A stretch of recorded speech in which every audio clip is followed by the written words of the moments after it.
Oh, you know, with Mr. Marquez's approval, then I will call the meeting to order.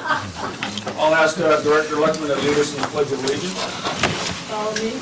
I pledge allegiance to the flag of the United States of America and to the republic for which it stands, one nation, under God, indivisible, with liberty and justice for all. Welcome one and all. Joshua Basin Water District regular meeting of the Board of Directors on Wednesday, May 15th.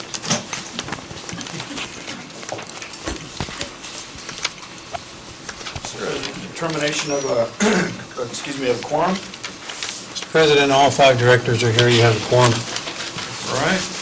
I'll entertain a motion to approve the agenda with one correction or exception. I'd like to move the the Citizens Advisory Committee meeting report, item 12, right after public comment, and then we will stay with the rest of the agenda items. I move the agenda with that Okay with change. that? I second it. All right. All those in favor? Aye. All right, so moved, so done. Public comment, members of the public may address the board at this time with regard to matters within the board's jurisdiction that are not listed on the agenda. State law prohibits the board of directors from discussing or taking action on items not included on the agenda. Members of the public will have an opportunity for public comment on any item listed on the agenda when it is addressed on the agenda. Please limit your comments to 3 minutes or less. Mr. Marquez. Good evening, Board of Directors. Al Marquez, Sunfair Community of Joshua Tree. I'd like to make a comment that has to do with charges that the district has just implemented on the DVD recordings of the Board of Directors meetings every month.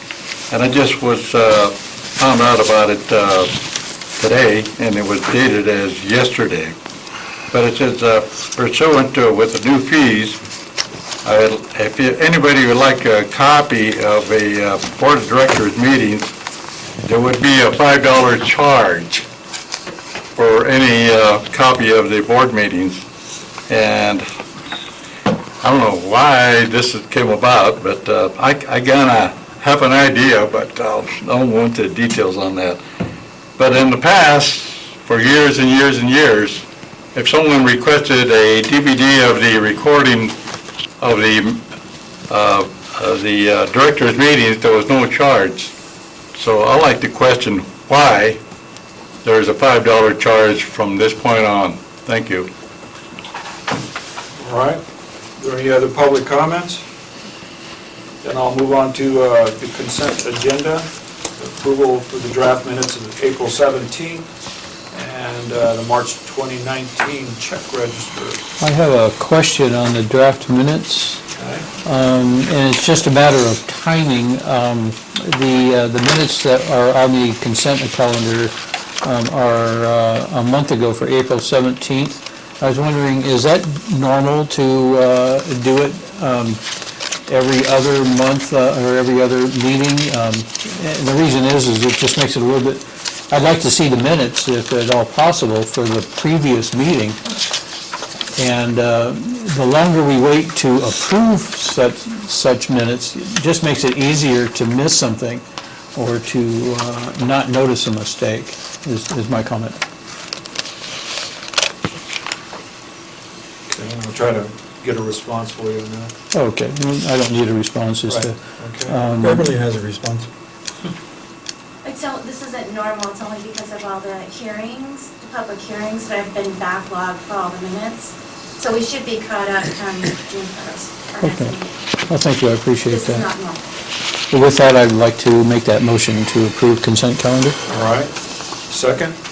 Second. All right. All those in favor signify by saying aye. Aye. So moved, so done. Oh, I apologize. Karen Tracy with the Citizens Advisory Committee meeting. Thank you for moving me forward and letting me leave early.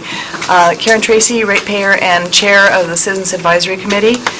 We met last night, and as we did not have any business regarding responding to the board, we had what was a very colloquial rundown on district business. We heard about the redistricting project. We reviewed the map and learned where the districts are, the divisions, and the reasons for those divisions. We heard about the contracting with Terra Verde for the next phase of the solar feasibility. This is a particularly interesting topic for the Citizens Advisory Committee. We talked about solar and how we are facing forward into the future, bringing solar on board if we can. It was an interesting conversation. It lasted a couple of hours, and we talked about the subjects that are on the headlines in the district. We got a Well 14 update, which was the longest segment of the meeting. There's a lot of history with Well 14, and we heard a lot of it. We heard the four-log addenda that's going to be coming up here to bring Well 14 back online, if that works. We heard about the CIP update. I'm calling it CIP. That's my preferred title for what's going on. The difference between the pipes, the pertinences, and the people and equipment, and how spendy that is. We got a very in-depth rundown on all of that. We meet again on July 9th. Thank you very Thank much.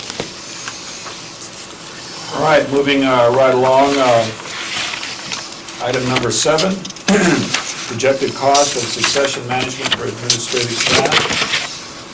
Received that report.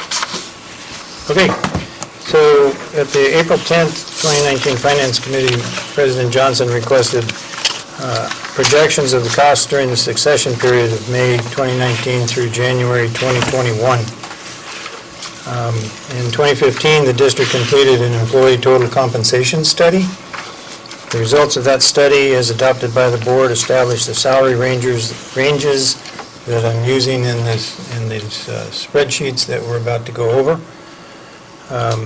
In April 2018, the district completed an organization assessment. A copy of the implementation plan is attached. This study identified the need for succession management planning in both the production department and the management team, as several retirements were projected to be occurring in the next 3 to 5 years.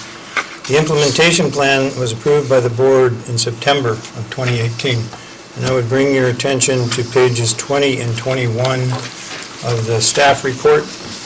And just so the public knows, our computer is on the fritz, so if you do not have a copy of the agenda, they're available on the front table, and we won't be projecting it tonight because Intel and I apparently are not on speaking terms.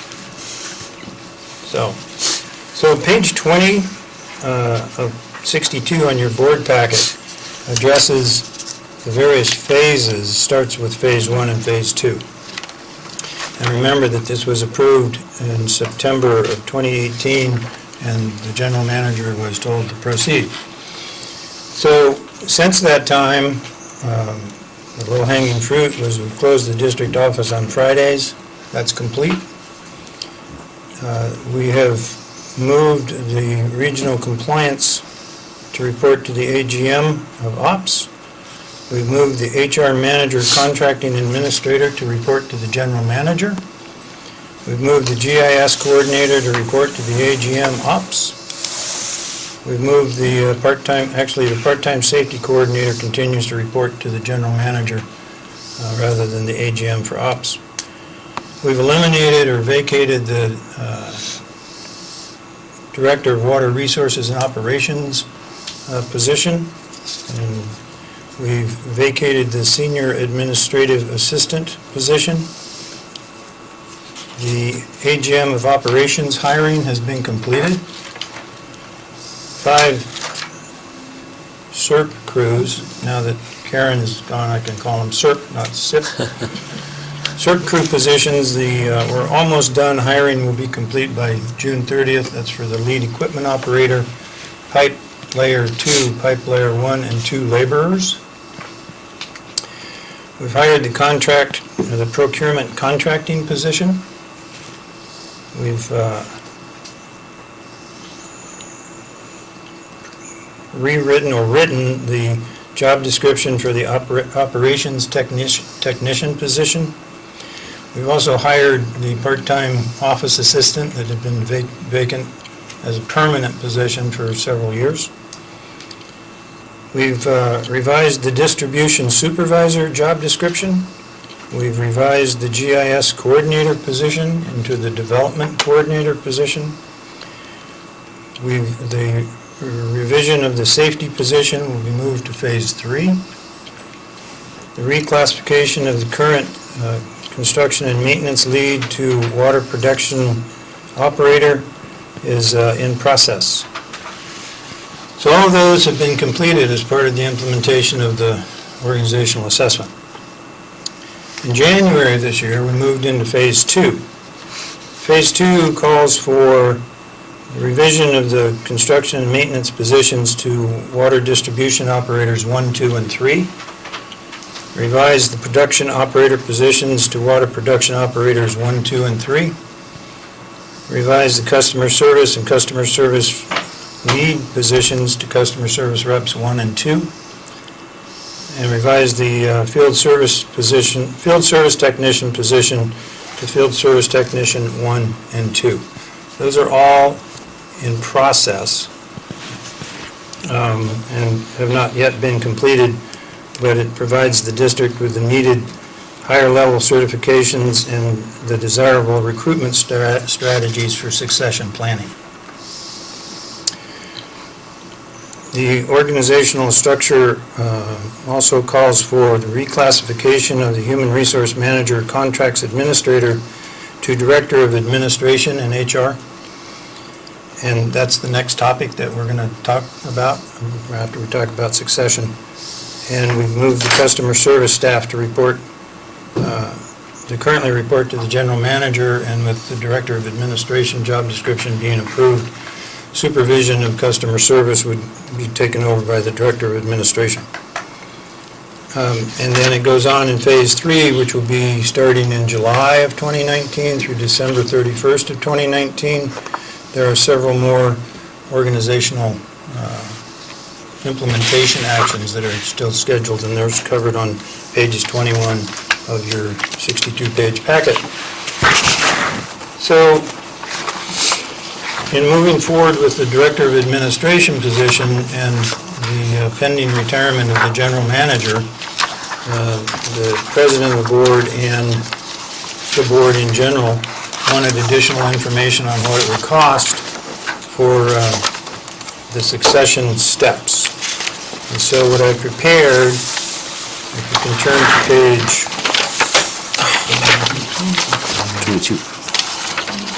22 of the board packet, start with what I refer to as step 1. And several of these steps make assumptions because the board has not decided. But step 1 is basically, as of currently, the general manager makes $188,000 a year. The AGM for operations makes $159,000. The AGM CFO makes $159,000. The accountant $84,000, and the human resources manager and contracts administrator $90,000. You can see on the sheet that there's a vacant director of operations, a director of finance, and a director of administration. So the current costs are $683,000. Assuming that the general manager retires,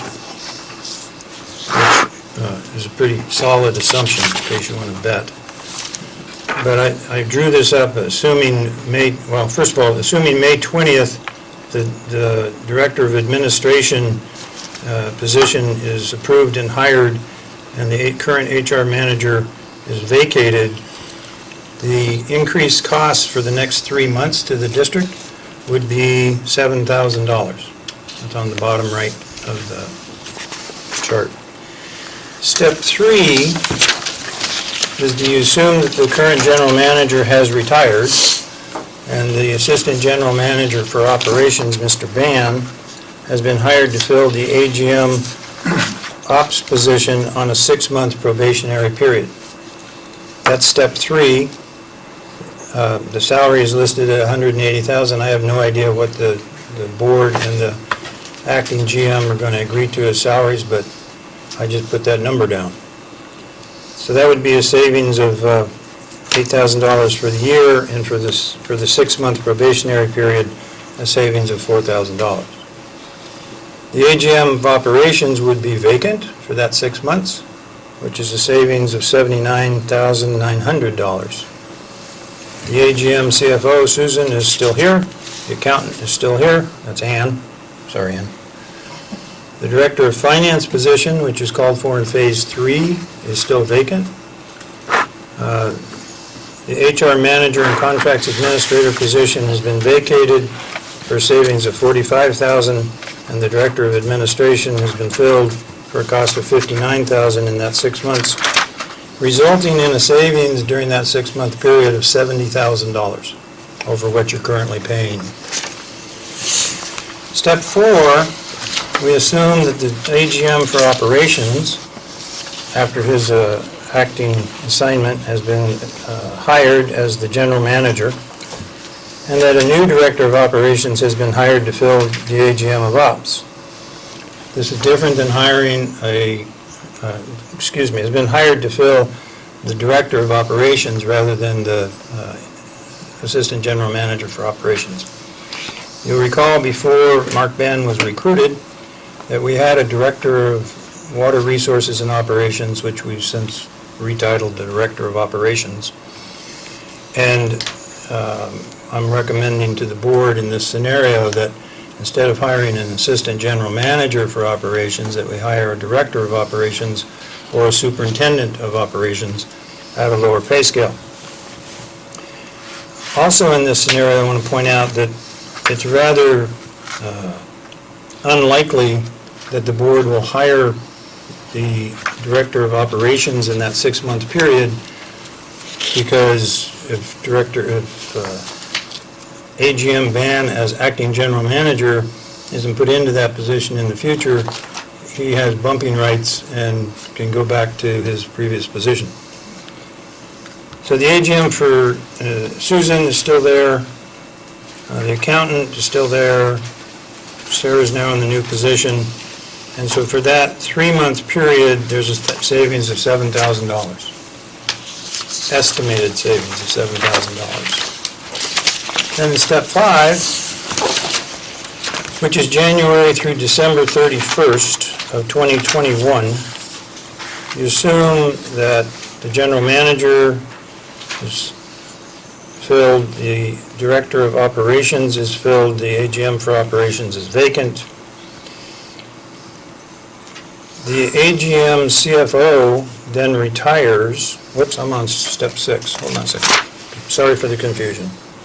Step 5. Let me have my step 5. So on step 5, you assume that the GM and the director of ops are hired, the director of finance has been hired, vacating the accountant position. This is from June 2020 to December 31st, 2020. So for that 6-month period, you have a GM, you have a director of water resources, the AGM, Susan, the accountant position has been vacated, the director of finance has been hired, the director of administration has been hired, and for that 7-month period, the cost to the district compared to what we're paying now is $2,700. And then in step 6, as of January 1st, 2021, we assume that the Assistant General Manager, Chief Financial Officer, Susan Greer, has retired, and an accountant has been hired to fill the vacant accountant position. And in step 6, for that 12-month period, you would be paying the existing employees, the same number of employees, $89,000 less than what you're now paying them. So on the next page, hold on a second.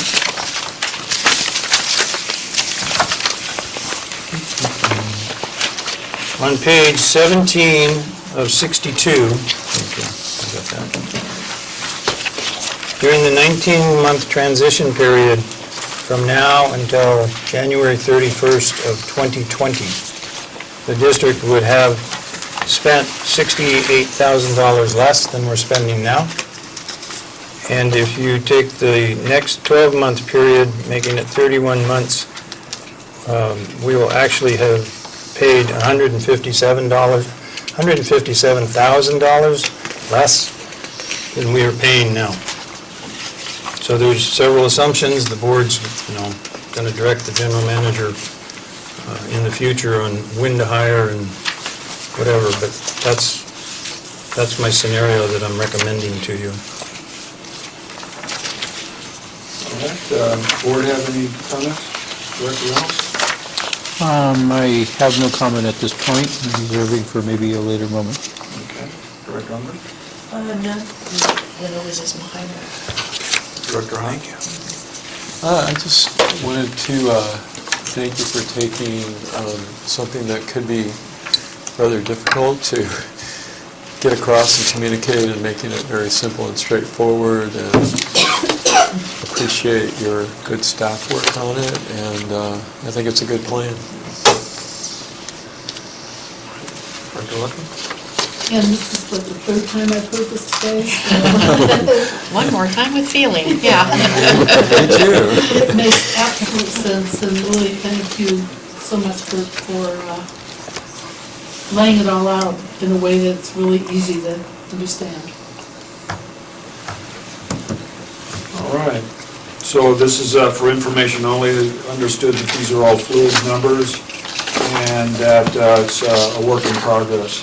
So with that, I'll entertain a motion to receive as information. So moved. Second? Second? All those in favor? Aye. So moved, so done. Item 8, Director of Administration. Point of order, only 4 board members voted. Oh, did I miss somebody? I'm Mr. sorry, Reynolds Mike. didn't vote.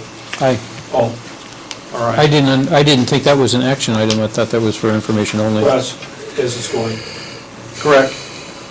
Director of Administration job description, recommend that the Board of Directors approve the Director of Administration job description. Okay, so this is yet a next step in Phase 2 of the organizational assessment. And we are recommending that the board approve the Director of Administration job description with a salary established at a range of 53, which is $107,000 to $141,000. So in September of 2018, the district's Board of Directors approved the organizational assessment, which was at pages 20 and 21. Well, they approved the organizational assessment and then the implementation plan, which we just went over on pages 20 and 21. The reason for the organizational assessment, among others, was to help the district create a succession plan for the district's many upcoming retirements in the next 3 to 5 years, as is now coming to fruition. Phase 2 of the plan is in progress and includes the reclassification of the Human Resources Manager Contract Administrator to become the Director of Administration. This reclassification is one of the steps in the district's succession as the General Manager and the Assistant General Manager retire within the next 18 months. In Phase 3 of the plan, the Assistant General Manager Controller position will phase out and transition to become the Director of Finance. And that will be done before December of 2020, when Susan will be retiring. These classifications are a proactive approach in succession planning that help minimize the negative impacts of the turnover that occurs when the key employees leave their roles. During the 19-month transition from May 19 to December 20, when these 2 retirements and replacements have occurred, the district will see a decrease in personnel costs of administering the district of approximately $65,000. Savings is attributed to replacing employees earning less pay than the retirees and short periods of vacancies as the positions are replaced. And as I just mentioned, in the following year, from January to December of 2021, the projected savings will be more than $89,000. So that's the proactive approach that we're recommending y'all support. And It will result in continued momentum in the organization, minimize disruptions from retirement, and contribute to the institutional knowledge being retained, which will help in the management of the district. So the Director of Administration job will be classified as a management, confidential, and supervisory position.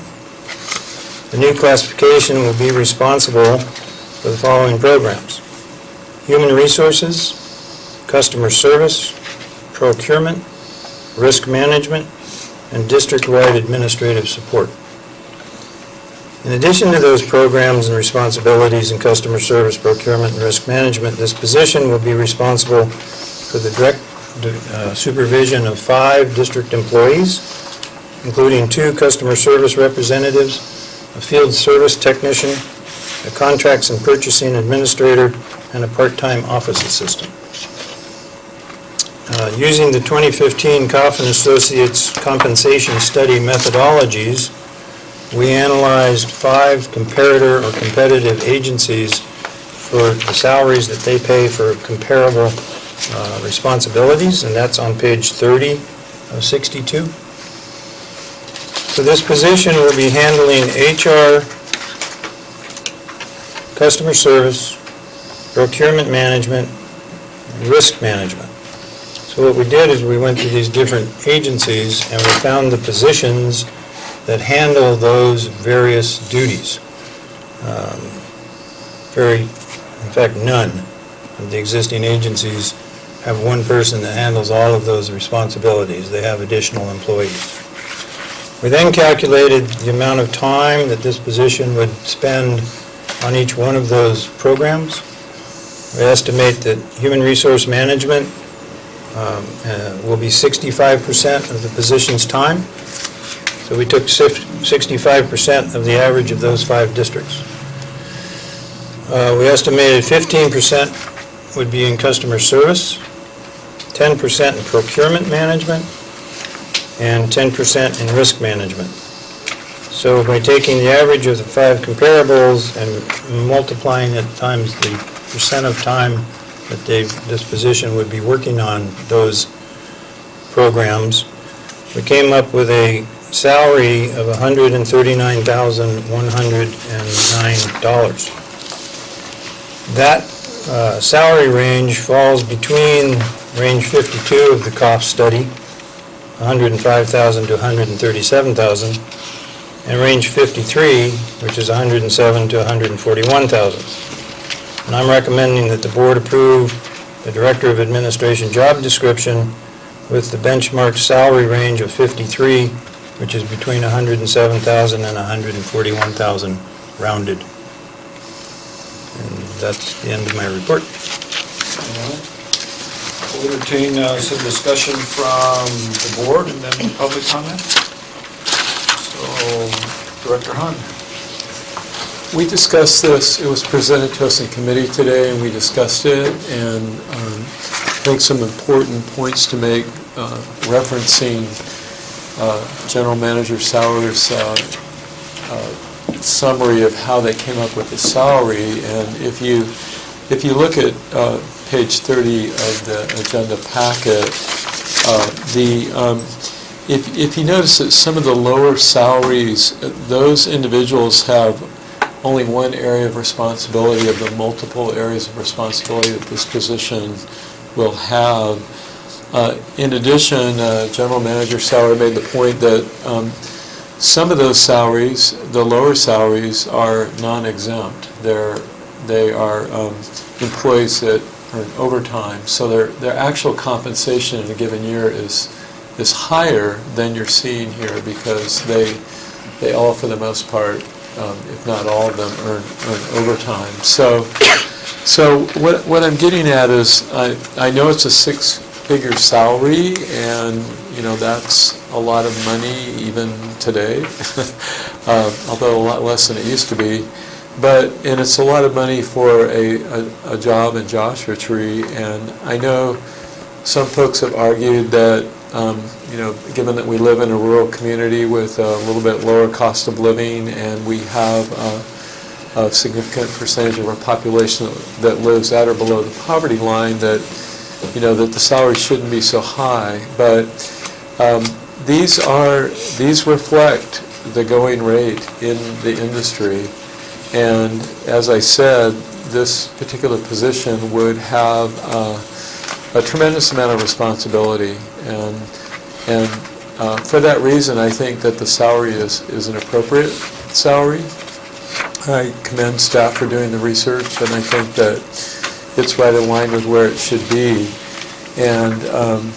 And I think that, the other thing we talked about is, given that in the industry, these are the salaries that are paid, if we want to get quality employees, especially in a critical position like this, where they're dealing with HR, where if that's mishandled, you could be subject to lawsuits and damages. It's important that we have good employees that are very professional and know what they're doing. And the way we're going to get those is to offer them a competitive wage. And then finally, I will say that, having some good paying jobs in this community is a good thing.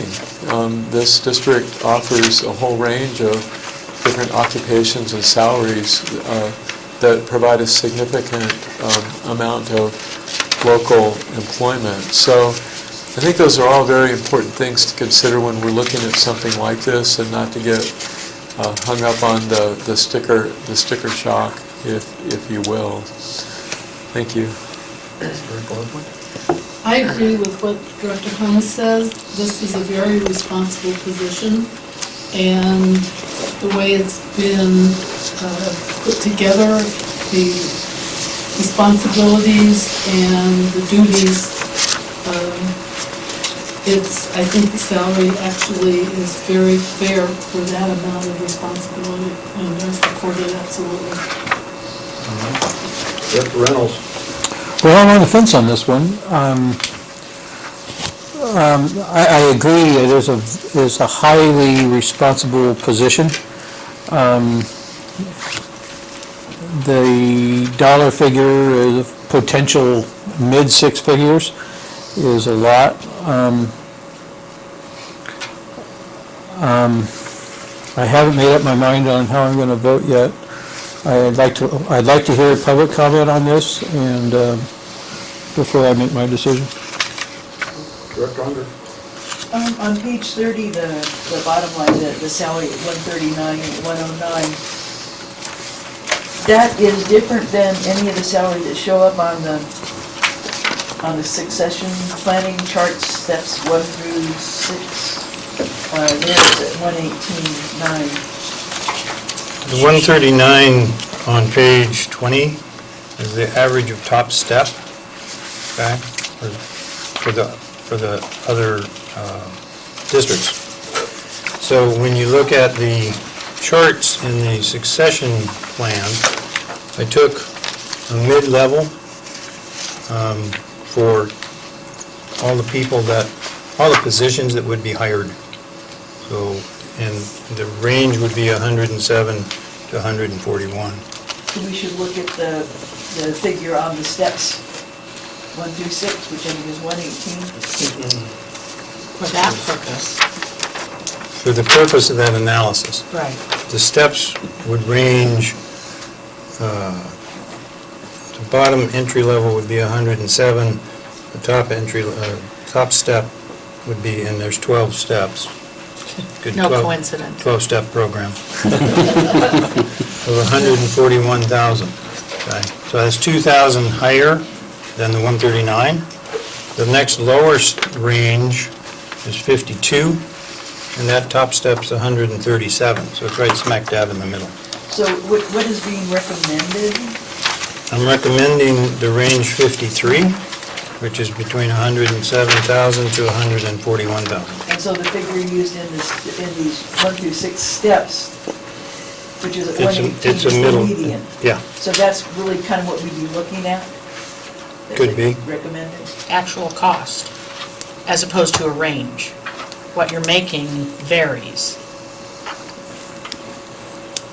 I wasn't, we've been through this, I just never Well- was sure on that, what that, it could be at the entry level, it could be the mid-level, it could be top level. It depends on the negotiations. And so for And offering the so job. your 6-step chart, you use the median? Yes. Okay. Is there a particular candidate for this position? Yes, the position would be filled by the current human resources and procurement person. Thank you.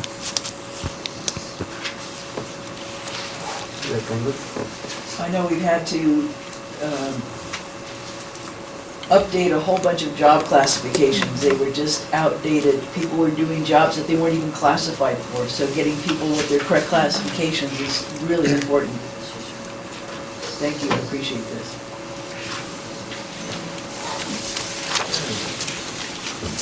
Well, I've taken a look at this, and I appreciate the staff energy and time that has been devoted to this. I want to remind the board of the Weston organizational assessment that we went through in terms of part of staff progression and opportunities for advancement, also ensuring that the board is current with all their job descriptions and everything else. I have a few questions. I noticed when we approved the budgetary items over here for the positions that, working through the phases here, that the job description and the process of this is still in planning and be completed in June 30th. So my assumption, or you're saying that this has already been completed?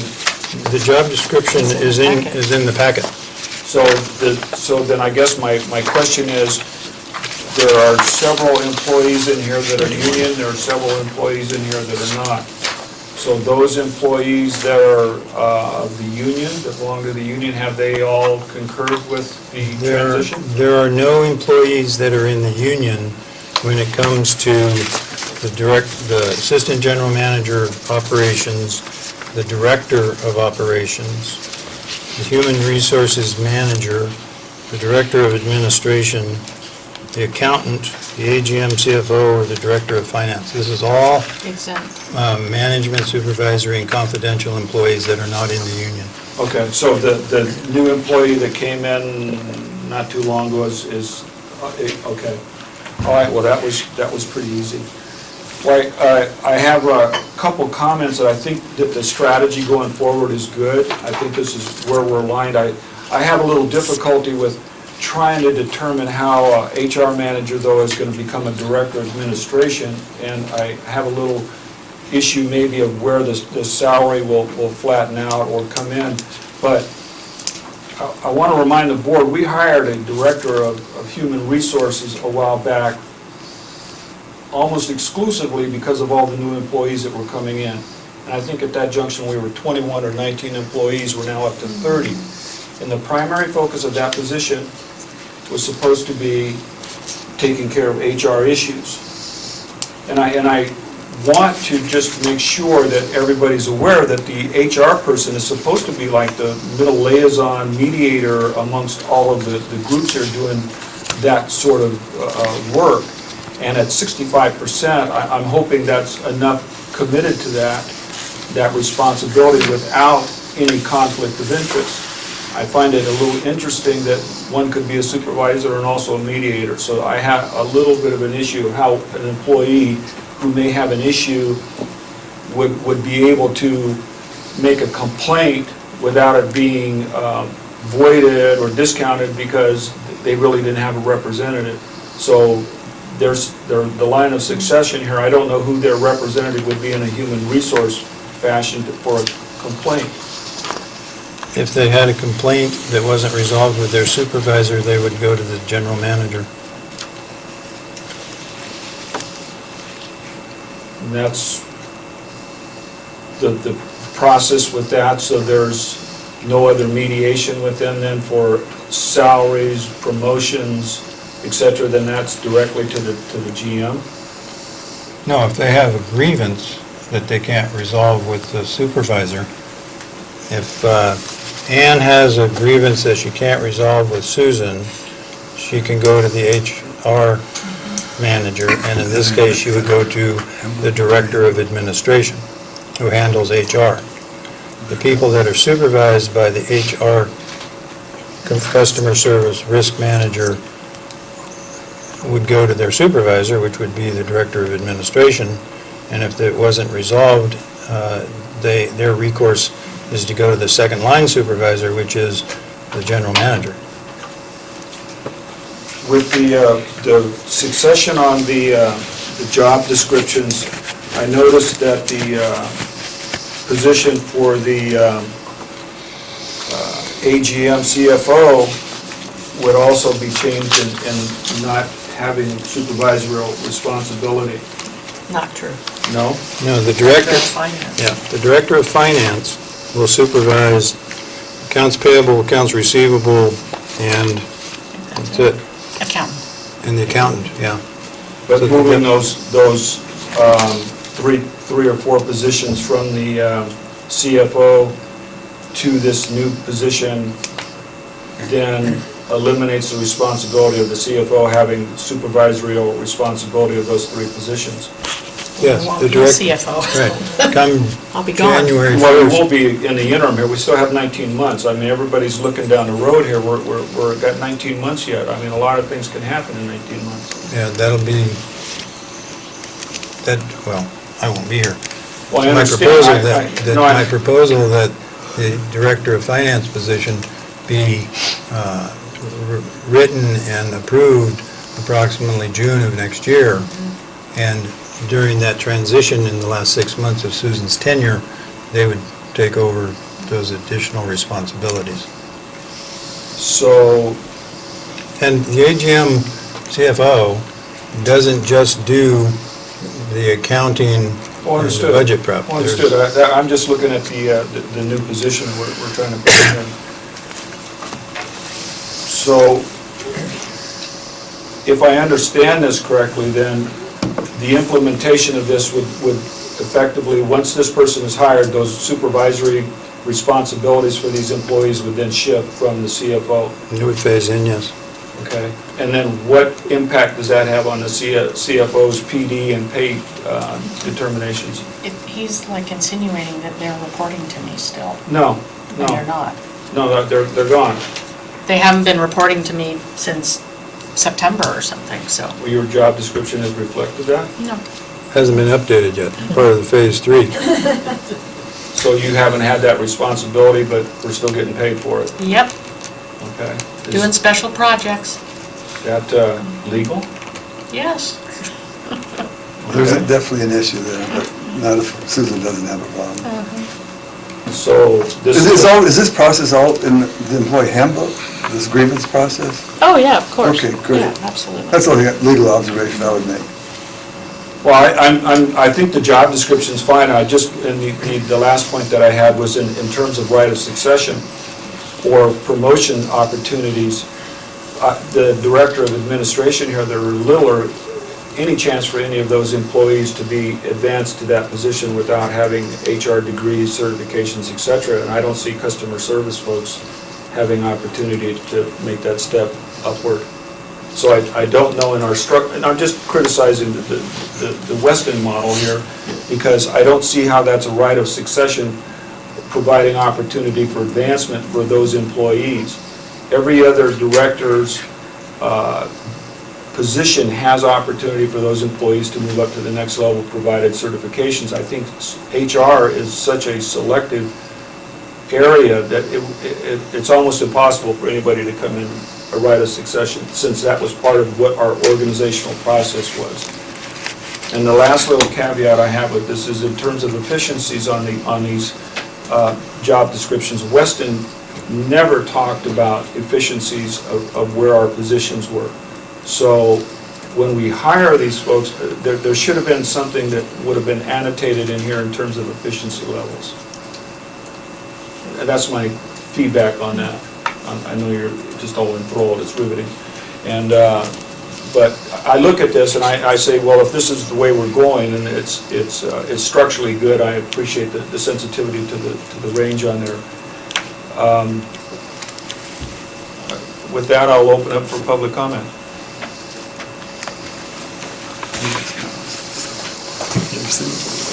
Thank you. Al Marquez, Suffolk Community.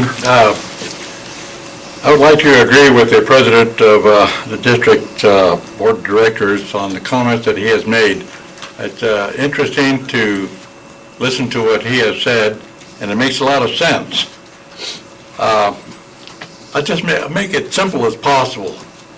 What I've seen in the last 10 years, we have more chiefs than we have Indians. No pun intended here.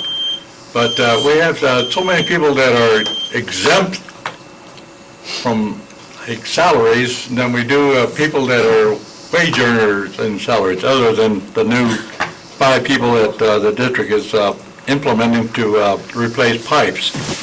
But bottom line is that, with the expansion of this district, has not really been that much. We had 4,500 meters. Now, we haven't been more than 5,000 meters now. And why we have to have so many exempt personnel in this office, this building is not going to be big enough for all the exempt officers that we have planned for this district. It boggles my mind about having all these employees that are exempt, and they have to do certain types of work, but we had people down there that were executive secretaries that she was doing 4 or 5 different jobs just on her position. And I won't mention her name, but we all know who she is. And she never complained about it, and she never talked to the manager about having that work done, to have somebody else to take care of her loads. And it just boggles my mind about all these exempt personnel that the district is planning and has in the last 5 years. Thank you. Positions already. Ladies first. Good evening, Gail Austin, Joshua Tree resident, ratepayer. Anytime someone makes a 6-figure salary, people start questioning it. It seems to be like a trigger. At the Aqua Conference, they talked about when your water bill goes over $100, that's when people start protesting. There's this certain amount. It's like if you make $98,000 a year, nobody cares. But once you go over and go into that 6-figure, people are triggered. And so I understand that. And most of us in this community don't make that much. But just because we are a disadvantaged community doesn't mean that staff should be paid less than if they took a position in an advantaged community. They still have those same skill sets. We deserve to have the best possible water district, and paying competitive salaries is a big part of that.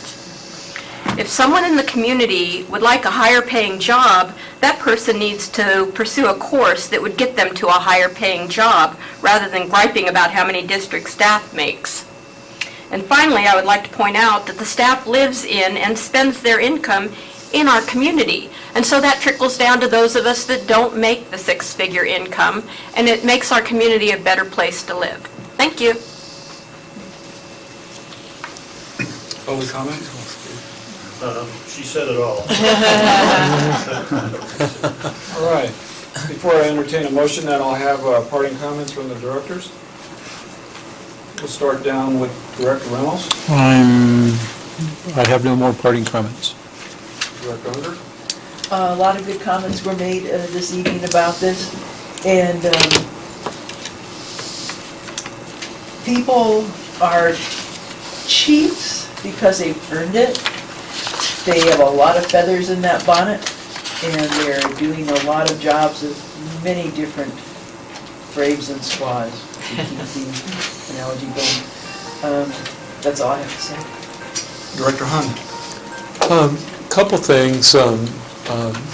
Gail Austin reminded me of a couple points that I want to make, and I just want to reinforce what she said. When you think about whether we have a very wealthy community or a community that's very mixed, with a split between folks that are doing pretty well and, it's a fairly significant percentage of folks that aren't doing that well, regardless of your income level and your background, you deserve to have safe, reliable drinking water. And the way we're going to get that and keep that is if we have really top, experienced professional staff. And so, having a well-operating, professional staff and a well-operating district, that is going to ensure that we do have that safe, reliable drinking water, and that's something that everyone has a right to. And I want to make sure that this district continues to provide going forward.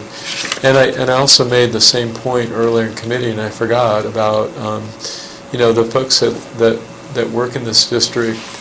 Most of them live in the district and certainly live in the Morongo Basin, and they contribute to the economy here. So, having some good paying jobs in our community is a good thing for all of us. And lastly, I just finished, Sarah had to badger me, I've been very busy in job transition lately, but I just finished the course that we have to take annually on sexual harassment. And when we talk about HR, and if that is not handled properly within a district, if people are not trained and they're not, talked to or disciplined as appropriate when something like that happens, I mean, I could not believe it. There were lawsuits where there were awards made to people that were victims of sexual harassment in the tens of millions of dollars for one sexual harassment incident where the employer did not take it seriously and deal with it and take appropriate action. So it just goes to show, the old saying about penny wise, pound foolish. Sometimes you do get fixated on things like that tipping point of 6 figures. I'd never thought about that consciously before, but it's true. Yeah. Like you said, somebody could be making $98,000 and somebody would go, well, that's a great salary, but they wouldn't get too riled up at the minute they make $100,000. Then, I think traditionally, back in the day, somebody was really,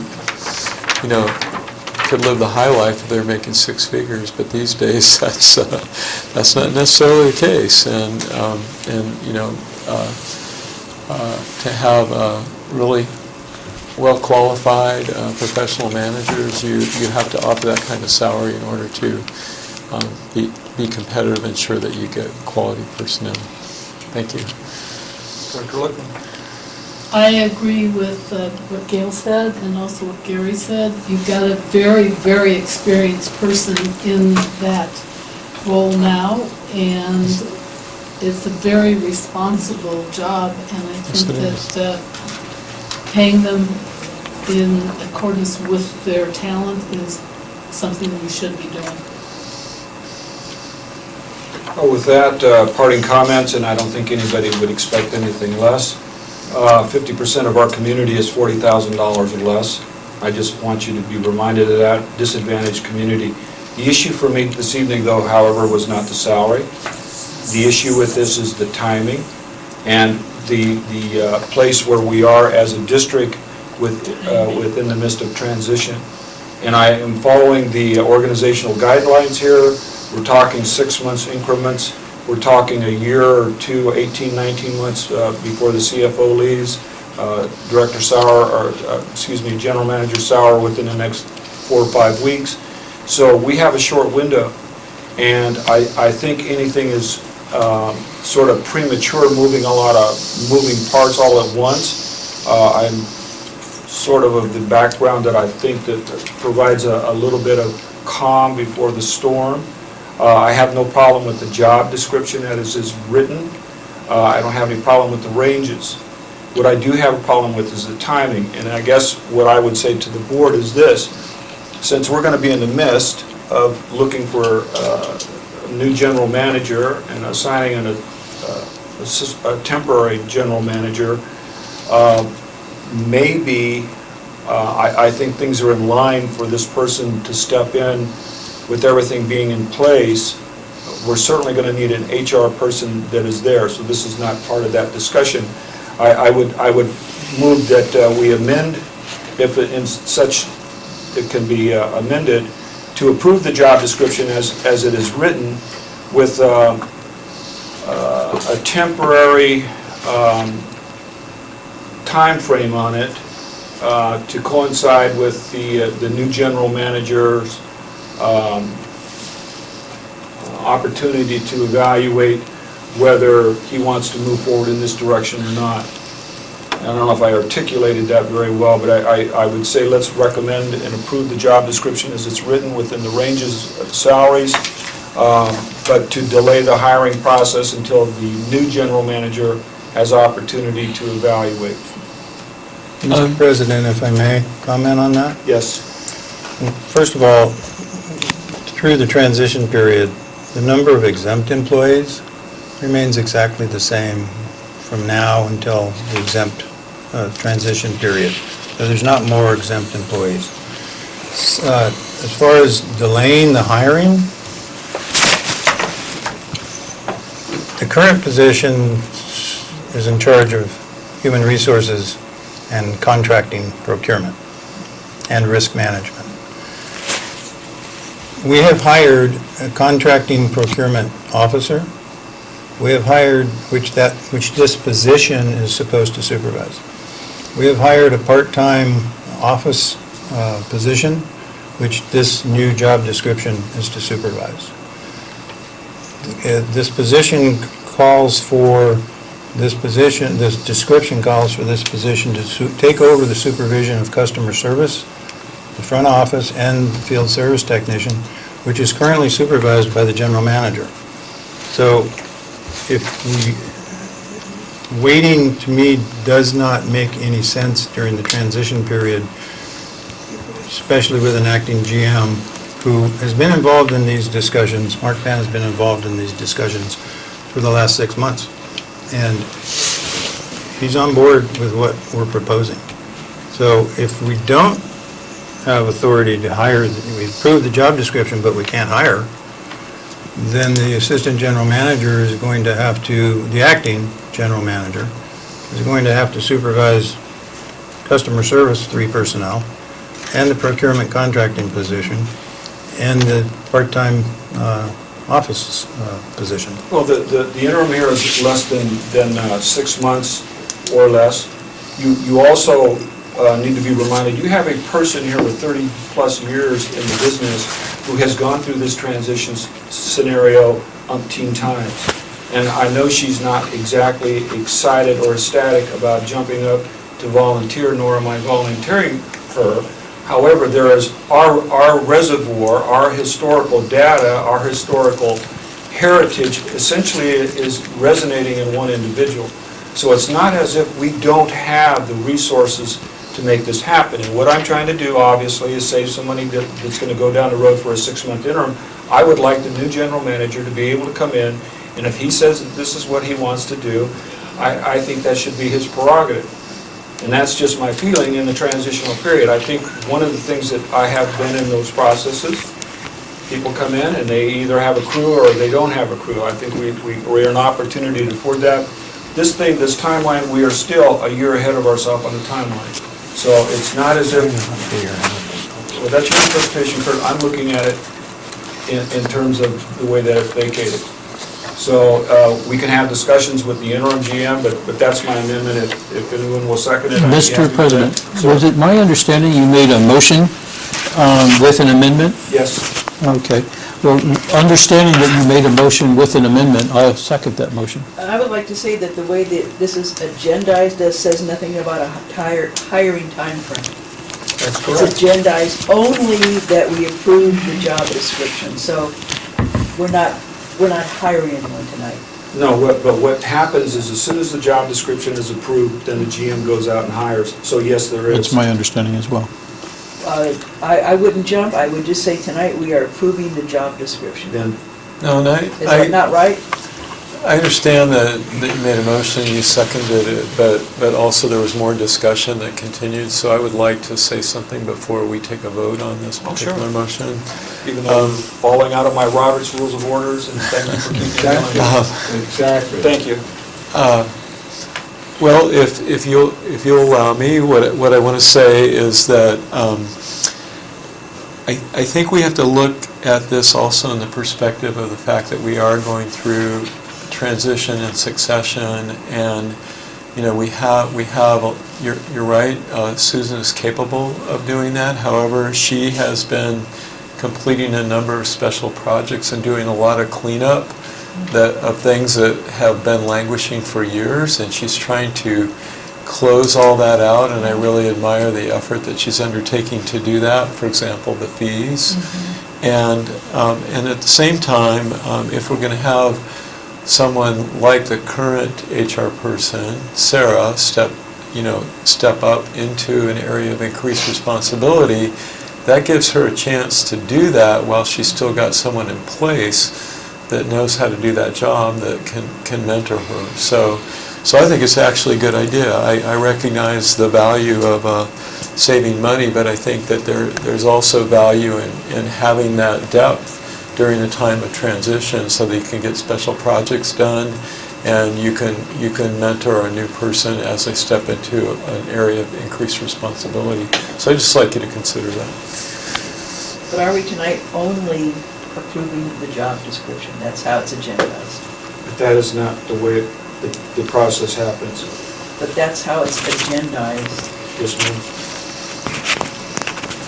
That's how it's agendized, and I agree with Director Johnson that my intent is to move forward in hiring that position.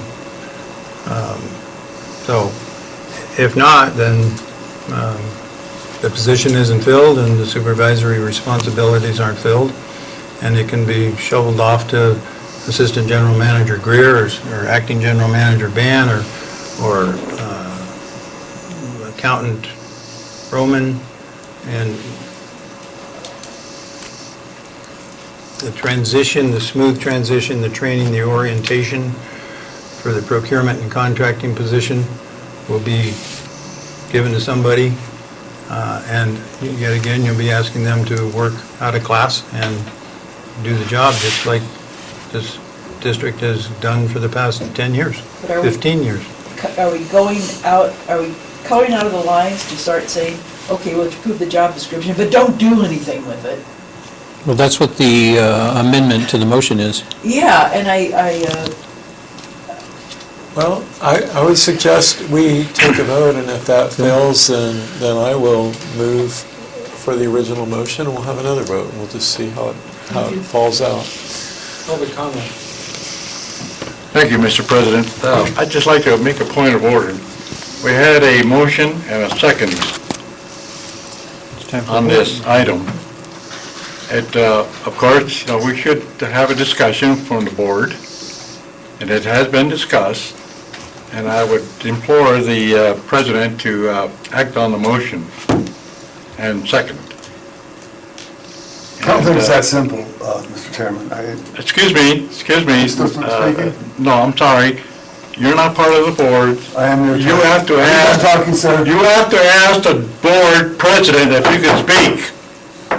Are you done talking, sir? And if you've done this many times, All right. Please proceed. you're not part of this meeting. My job. Marquez, please proceed.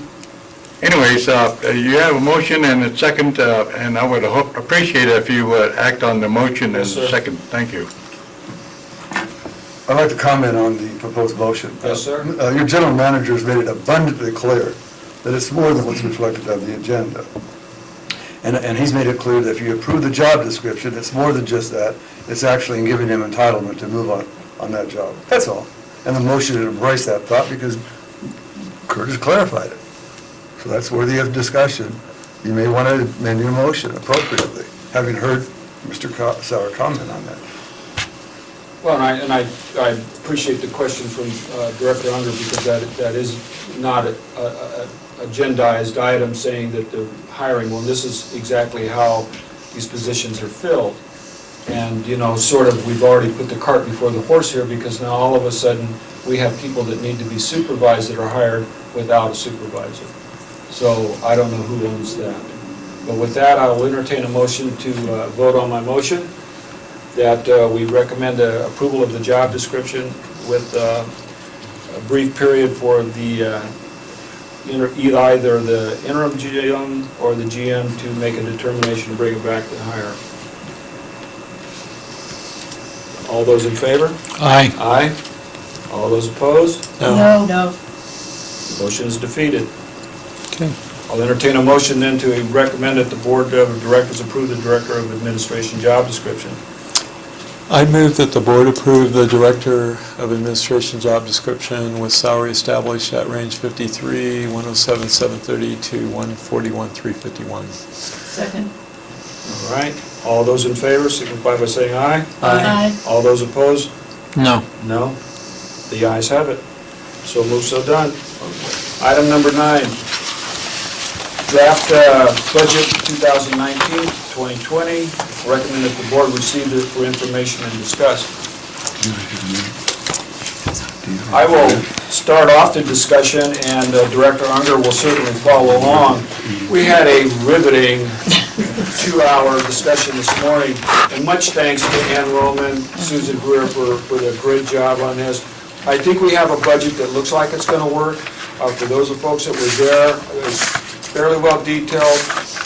It's a draft. So, but with that being said, it's certainly out there for public information. And I would move that if it's okay with the rest of the board, we accept the budget in its entirety without going line item by line item. Like we did today. Yes, ma'am. I'll Just take- can't do it 3 times in one day? No, we can do it again. I love this stuff. I appreciated so much the staff going line, and there, I don't know, was it 30 pages, 40 pages, something like that, line by line? For me, I really appreciated that, and you had to have been there. Comments from the directors? Hearing none, then all those, I'm sorry. Yes, sir. Just a comment, I think what I heard you say was there's a motion to approve the budget. Yes. Okay. Well, I recommend that the board receive for information and discuss, so approve what we have already put down as a draft. We're not Okay, approving as the a budget. point, as, I don't know if it's a point of order or whatever, it's agendized. For information, there's no action. Yeah, okay, so it's recommended that Okay. you receive for information, and we'll bring the, quote, "pretty budget" back to you on June 5th. But it's important for the public to recognize that it's posted, and if anybody wants a copy of this very riveting document, we will certainly supply it to them. And we wanted to get it to the board for discussion. We've had quite adequate discussion with the Finance Committee. We had some discussion with the operational budget with the water ops, but more detailed discussion with the capital, which they were more interested in. So you all have discussed it, but on June 5th, I believe is the next board meeting, there would be an agenda item to approve the budget. So Well, at you've that got 2 time, we weeks. can go line item by line item and deliberate it. Because it'll be foggy. It'll be nice, it'll be great. So with that, we'll accept as information only, and I stand corrected. My apologies. So, and I would add that if you have any questions in between now and then, when you're going over this, please reach out to Ann or I so that we can get that worked out before June 5th. Oh, I have questions. I was doing fine until the pluses became negatives. Thank you. It wasn't just me, thanks. Item number 10, District Council's report. Yes, Mr. Chairman, I didn't think I was interrupting Mr. Marquez. I thought he was finished. And I felt compelled to give you some observations about the appropriateness So of sell it the to us motion. next meeting. I'm sorry? I didn't hear that. Anyway, I want to thank Ms. Austin for this legislative snapshot. You must have picked up the last one. And what drew my attention to something in here is the water tax. And let me tee this up. Oh, yeah. It says, the budget trailer bill language. Governor Gavin Newsom has proposed a budget trailer bill language that would establish a statewide tax on water similar to Governor Jerry Brown's proposal in 2018, which the legislature rejected last year. The proposal would set the precedent for a statewide water tax and would turn approximately 3,000 community water systems into tax collectors for the state. I'm sure Cindy had a lot to say about this, Cindy Tucker. Right? The proposal also includes agricultural assessments. Aqua successfully lobbied against the proposed water tax in 2018 and continues to lead a coalition of stakeholders, hundreds of water districts included, to oppose the water tax for 2019. And then Cindy goes on to say the proposal is currently being considered by the Assembly Subcommittee 3 and the State Budget Committee Subcommittee 2. This very morning, I received a flyer from a regional water agency that says that the Senate Bill Subcommittee 3, I guess it's actually 2, rejected the state governor's proposal. It's a huge happy victory day. for those opponents to the proposed water tax. This is just this morning. They rejected the That's big. state water tax and instead opted for a fund that would help disadvantaged communities, but those funds would come from a general fund. And those general funds would be offset by any of these many other water-assisted bills that come forward. It's very interesting. This is great news for water opponents, the water tax opponents. The Senate today, this morning, effectively killed the water tax with this vote. It will now become part of the Senate budget proposal. There is obviously no guarantee, but it is likely we'll see the same fate when it gets to the Assembly. We'll see. So you hear, it was interesting. Thank you. I saw this and I remember the email I got this morning. Thank you, thank you, Ms. Austin. President Johnson, I'd like to ask Yes. Bill a question. Is there any indication in that as to how that fund will be managed and distributed going No, forward? it always comes after the fact, you know that. Yeah, I know there is, that's what I what I've read so far. Yeah. It'll be massaged before, I think it'll be administratively resolved, not through the legislation. Right. But, it's an interesting, that battle's a 2-year battle, Gary. And they come to an end before June 15th, when the Assembly also votes on the matter. Right. And because it's a water tax, I'm speaking from memory, but it's probably going to take a majority of the legislators on it. Because it is a water tax. Two-thirds. Yeah, And it takes a super majority. I think, that's my memory, you know. Bill, is there any other state in the union that has a water tax? I doubt it. I'd bet my money on it that it doesn't. But the assistance isn't going away. The mechanism to provide those funds to provide assistance is going to be in place. So that's the important thing. We're all in favor of that. Right. You know, just the mechanism they're used to acquire those funds. Now, the way this is teed up, like I said earlier, it's going to come from the general fund. And, you know, I kind of like that because a general tax will be paid by those people maybe most in need, if you get my drift, right? Oh, we have a lot of Questions, surplus. comments for council? If not, I'll move on to item number 11, general manager report. We'll start with the Assistant General Manager, BAM. This has been asked about a leak that we've had on Sunfair and Dennis that appeared to be long, Sunburst. ongoing, or sunburst, sorry. Too many My signs. bad. So on Sunburst and Dennis, where it appears that it's been there for quite some time, it's actually, this is the 4th leak right on top of that specific area, most recently this week.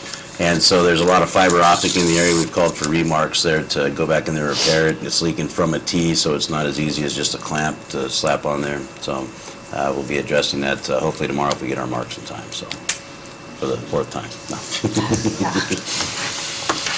And it's not often that our attorney trumps the general manager in reporting to the board, but he just did.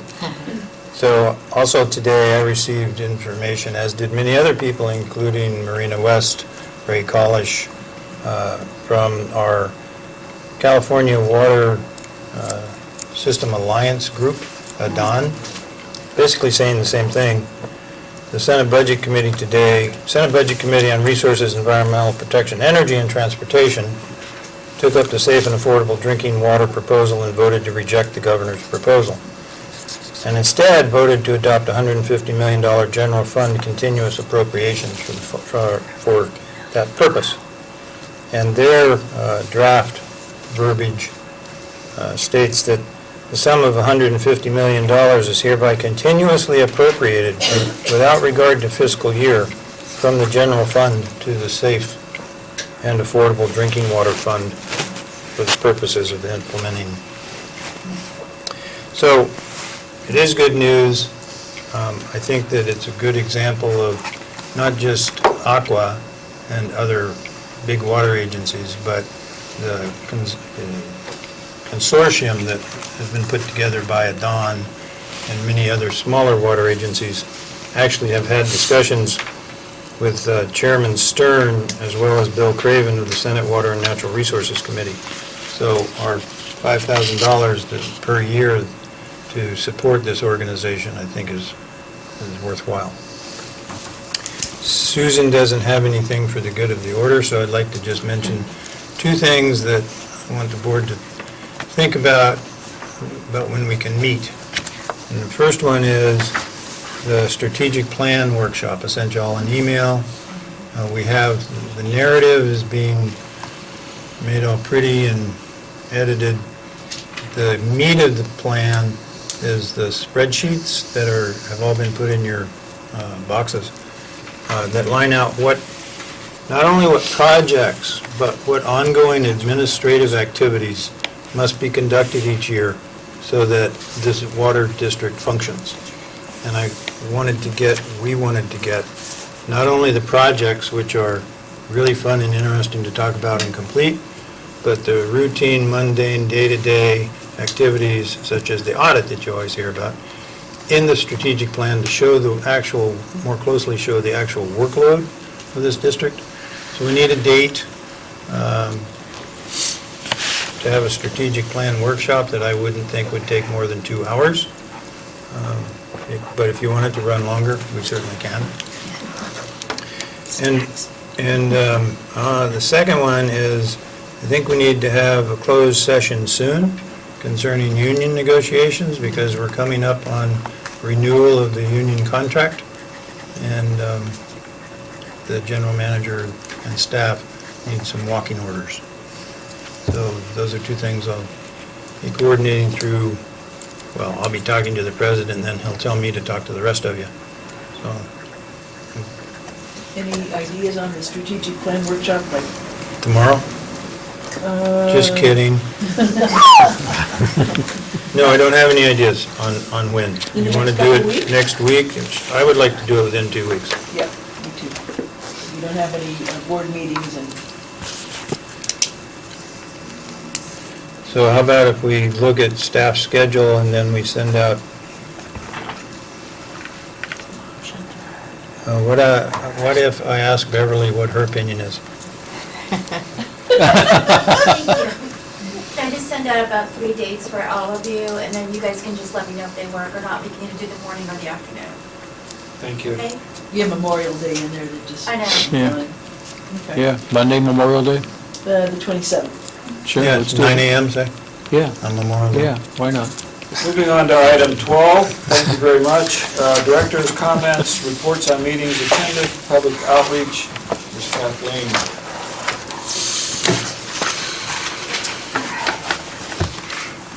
Well, I'll start off with the fact that most of you were at the first MAC meeting where Jim Sauer gave a great presentation, and that's probably why we don't have many people here. He answered everyone's questions in the room. And he invited everyone to come to our board meeting, and no one came. So, but it was a good overview of the water, and from my perspective, he answered a lot of the questions I'm getting at the market. A lot of people, they don't want Josh Tree to change even though they just moved here to change it. So, anyway, we are not about land use, and Kurt made that very clear.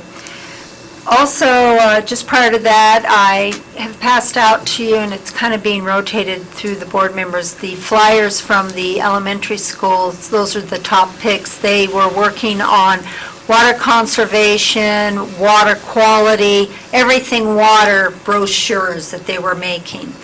Even one of them has a water hauling business. So it was very endearing to go to the class and reciprocate, give them more information. I brought the baby tortoises and taught them a little bit more, but it was very neat to see their enthusiasm about water, and as you can see by their handiwork, they got into some heavy-duty stuff. So we are trying to meet the needs as they come in, even though we don't have a school kids program per se.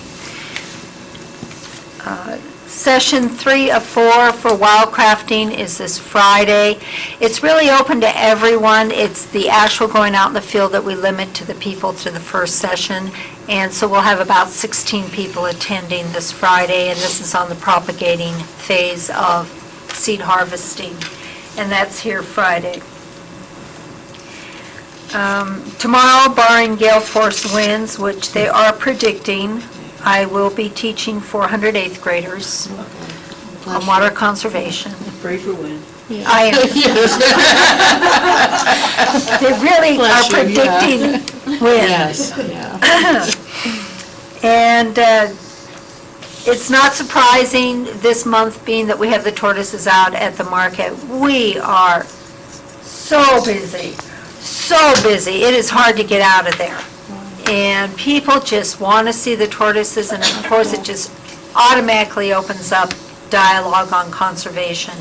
The only reason why we don't have them there year-round is temperatures. It's either too cold or it's too hot. So it's a very, very productive farmers market month, so thank you very much. Oh, one last thing. I have been reporting monthly on the low-income water assistance program. I've been kind of getting some conflicting numbers the last two reports, and so I asked for an actual printout of the accounts. And so officially, nothing has happened since mid-April. They've had no activity, and we were at number 45 assistance, which brought us to, with their little bit of fees, about $2,468 have been used, leaving over, $4,180 some dollars still available. And there's just been no activity for about the last 3 or 4 weeks, so. Wait till summer. And I'm even at the market promoting it, so just letting you know. If you know anyone that you feel needs to inquire, please have them contact us. Thank you. The Mojave Water Agency meeting on the 9th. Association of San Bernardino Special Districts had a get-together on the 13th, and I have 3 directors. We'll start with Director Hund and Director Unger and Director Reynolds. 3 were there, so either one or all. Director Hund? Well, I can start out. The scheduled speaker was not able to attend, so it was interesting because we started to have discussions about what the different districts were doing and initiatives they were working on, and I found that to be really extremely interesting. And I got up and spoke about our solar initiative at one point and talked about the free scoping and feasibility studies, that grants that you can get from the California Energy Commission, and our work, with Eastern Municipal Water District, helping us look at the feasibility of solar, and also the 1% loans that are available from the CEC for developing solar energy and other energy efficient facilities. So I knew it was a risk, because now we'll have competition for the money, potentially, but I think the state is very determined to meet its renewable energy goals, and I'm sure there'll be plenty of money in the pipeline going forward, but I just really want to be an evangelical for that, because I think it will help us fight climate change and reduce the costs of operating our districts. We've got plenty of sunshine and plenty of opportunity to take advantage of solar energy, and it was a good company. A lot of good people were there from different districts as far away as, I think, Rancho Cucamonga, and of course a lot of folks from High Desert, because they were sponsoring it, and our rep for Mojave Water Agency, Jim Ventura, was there, and he's also always a delight to spend time with. Very, very wise man, very friendly, and you can tell he just continues to work really hard on our behalf and all the other entities within his district. Just a fine person. I feel very privileged to spend time with him. He's a good golfer, too. That I didn't know. He's on our board.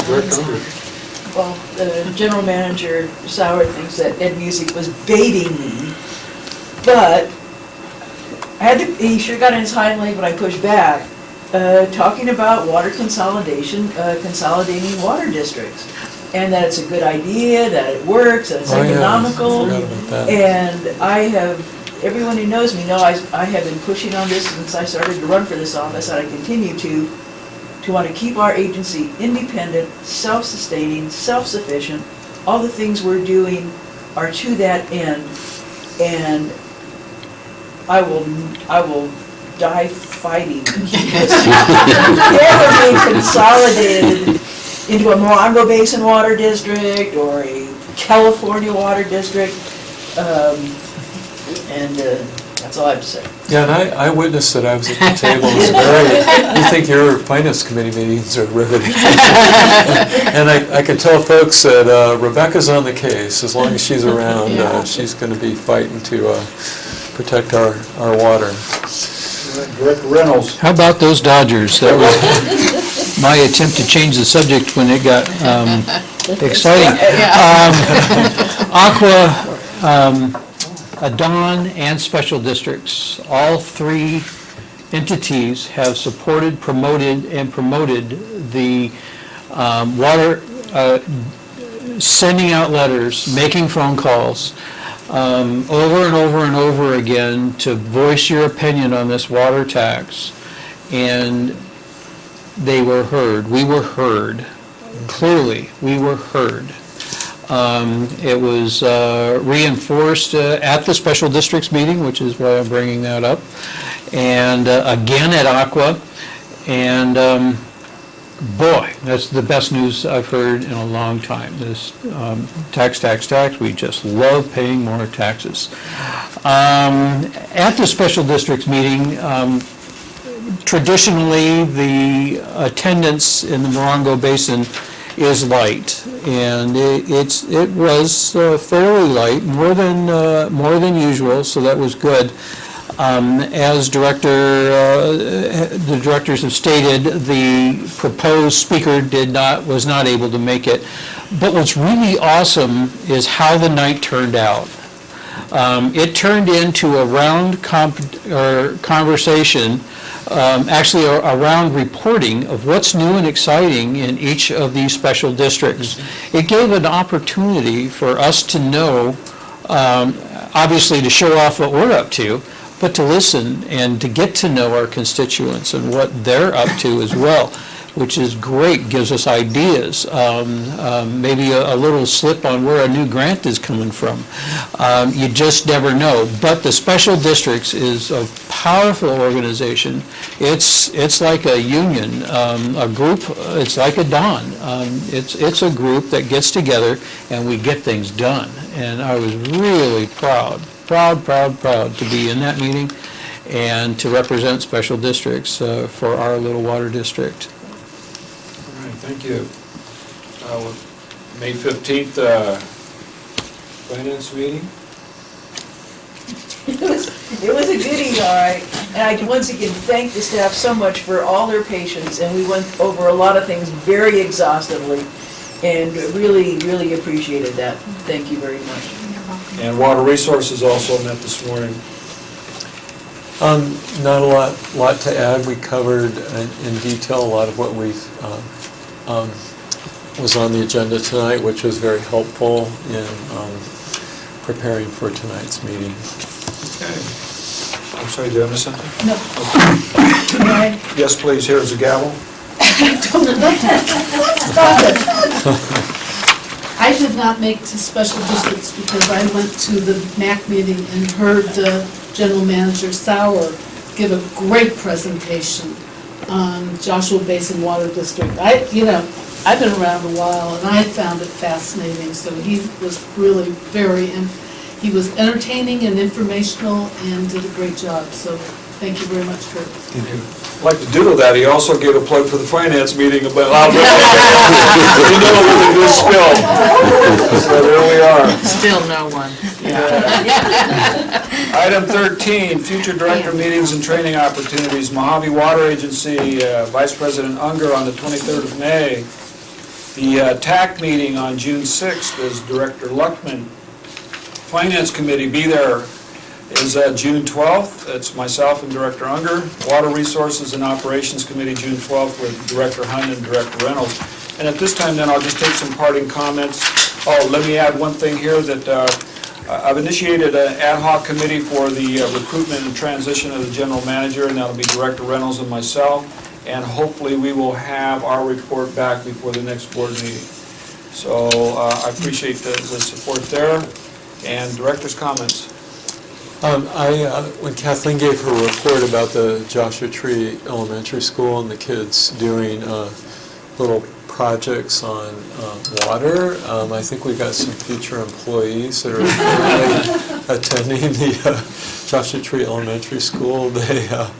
They report on such things as the California Aqueduct, water storage, desalinization. I know, it was pretty And impressive. wells and also repair, so future marks there as well. So, but anyway, it was really fun looking through that. Thanks for sharing that with us. Director Luckman. Aqua was another great meeting this year, and the governor did not come. Oh, no. I was really surprised Oh, because yeah, that's Governor too Brown bad. always Yes. showed up.